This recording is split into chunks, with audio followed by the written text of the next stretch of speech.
అప్పుల బాధలు వెంటాడుతున్నాయా? అయితే 6 JVR వారి జాతిరత్నాలు ధరించండి. హాయ్, వెల్కమ్ టు మనం టీవీ. నేను మీ మనోజ్. న్యూయార్క్లో ఎన్నికలు జరిగాయి, దట్టు మేయర్ ఎన్నికలు.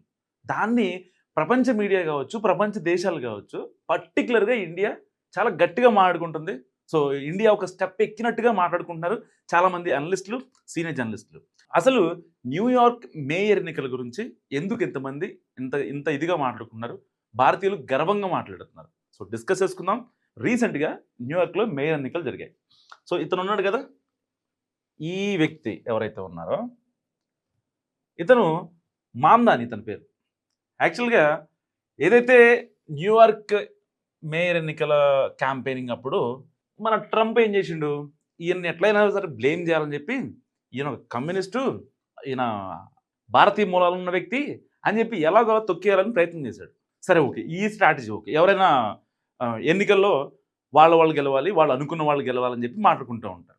కానీ ఈయన సపోర్ట్ చేసింది ఎవరు అనుకున్నారు? రిపబ్లికన్ పార్టీ కాదు, ఆయన సపోర్ట్ చేసింది ఎవరైతే రెబల్ క్యాండిడేట్ ఉన్నారో ఆ రెబల్ క్యాండిడేట్ సపోర్ట్ చేశాడు ఆయన. దానివల్ల ట్రంప్ వేసిన ఏదైతే ఎత్తుగడ ఉందో మొత్తం కూడా కొలాప్స్ అయిపోయింది. యాక్చువల్గా ట్రంప్ రిపబ్లికన్ పార్టీ క్యూమో ఆయనకు సపోర్ట్ చేయాలి, వాళ్ళకి సపోర్ట్ చేయకుండా ఈయన్ని ఎలాగైనా మామ్దానిని ఓడించాలి అని చెప్పి చాలా కుళ్ళు ప్రయత్నం చేశాడు వైట్ హౌస్ నుంచి. సో అది దెబ్బకి రిఫ్లెక్ట్ అయింది. ఎలా అంటే ఇలా బౌన్స్ బ్యాక్ అయిపోయింది అనమాట. ఒక రాయి వేస్తే ఎంత స్పీడ్గా వస్తుందో అంత స్పీడ్గా వచ్చి ట్రంప్ మా మొహాన్ని తేలింది. సో ఇలాంటి నేపథ్యంలో ఇప్పుడు ప్రపంచ మీడియా మొత్తం మాట్లాడుకుంటుంది.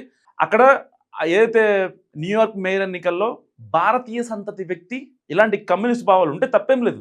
కమ్యూనిస్ట్ భావాలు ఉన్నాయని చెప్పి ప్రజలకు సేవ చేయడం అంటే సేవ చేస్తారని నమ్మకం ఉంది కాబట్టి కదా ఆయనకి 49.6% ఆయనకి జనాలు ఓట్లేసి ఆయన గెలిపించారు. మరి ఒక రకంగా అంటే దీన్ని బట్టి భారతీయ సంతతి గెలిచిందా, ఇంకొకళ్ళు గెలిచారా అనేది ఇక్కడ పాయింట్ కాదు. అమెరికాలో ట్రంప్కి వ్యతిరేకత స్టార్ట్ అయింది అనేది ఇక్కడ తేట తెల్లమవుతున్న అంశం.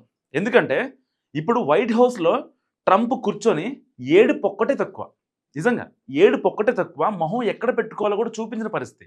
ఎందుకు మొహం ఎక్కడ పెట్టుకోవాలో కూడా చూపించిన పరిస్థితి అన్న మాటకి నేను చిన్న ఎక్స్ప్లెనేషన్ ఇస్తాను.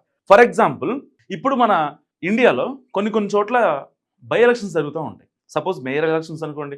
మేయర్ అంటే మోడీని మరీ అంత దిగజార్చడం నాకు ఇష్టం లేక బై ఎలక్షన్స్ అంటున్నా. అసలు మేయర్ ఎలక్షన్స్ అలాంటి వాటిలో దేశాధినేతలు ఎవరు కూడా ఇన్వాల్వ్ అయ్యి ఇలాగే చెయ్యి అని చెప్పి సపోర్ట్ చేయడం, లేకపోతే వాళ్ళ తరపున ప్రచారాలు చేయడం అంత చీప్గా ఎవరు ఆలోచించరు. మన మోడీ గారు అసలు ఆలోచించరు. అలాంటిది ఇక్కడ సపోజ్ జూబ్లీ హిల్స్ జరుగుతుంది అనుకుంటా ఎలక్షన్. ఆయన డైరెక్ట్గా మోడీ వచ్చి ప్రచారం చేసి ఆ బీజేపీ అభ్యర్థిని గెలిపించుకోరు కదా. ఎవరైతే ఉంటారో వాళ్ళకి సపోర్ట్ చేస్తారు, వాళ్ళకి మాట్లాడుకుంటారు. రాష్ట్ర అధినేతలు ఉంటారు, రాష్ట్రానికి సంబంధించిన స్టార్ క్యాంపెయినర్స్ ఉంటారు, వాళ్ళు వచ్చి ప్రచారం చేస్తారు. కానీ న్యూయార్క్ మేయర్ ఎన్నికల్లో కేవలం మామ్దానిని ఓడించడం కోసం డైరెక్ట్గా రంగంలో దిగాడు ట్రంప్. కానీ ఏమైంది, కట్ చేస్తే మామ్దాని గెలిచాడు. అంటే అక్కడి ప్రజలు ఏదైతే ట్రంప్ అవలంబిస్తున్న కొన్ని నిర్ణయాలు ఉన్నాయో, అంటే ఈయన చేసిన ప్రతి ప్రత్యాపరం కూడా అమెరికా వ్యవస్థని, ఆర్థిక వ్యవస్థని, అమెరికా ప్రతిష్టని అన్నీ దిగజార్చేలా ఉన్నాయి. ఏ ఒక్కటి తీసుకున్నా సరే, మొన్న ప్రపంచ శాంతి అవార్డు కోసం దాంట్లో లాలుచి పడ్డాడు, అది అయిపోయింది. ప్రపంచ దేశాల యుద్ధాలు ఆపాను, దాదాపుగా ఒక 10 మిలియన్ల జీవితాలను నేను కాపాడాను, వాళ్ళందరూ చనిపోకుండా అని చెప్పి ఇలాంటి ప్రగల్భాలు పలికిన వ్యక్తికి నిజంగా అమెరికా ప్రజలు ఒక ఓటు అనే ఒక బాణంతో ఆయన కరెక్ట్గా ఆయన గుండెల్లో గుణపొందింపినట్టు చేశారనమాట. నిజంగా అక్కడి ప్రజల్లో మార్పు మొదలైందని నేను అనుకుంటున్నా ఈ న్యూయార్క్ మేయర్ ఎన్నికలతో. మీరేమనుకుంటున్నారో మస్తు కామెంట్ చేయండి. చూస్తూనే ఉండండి మనం టీవీ.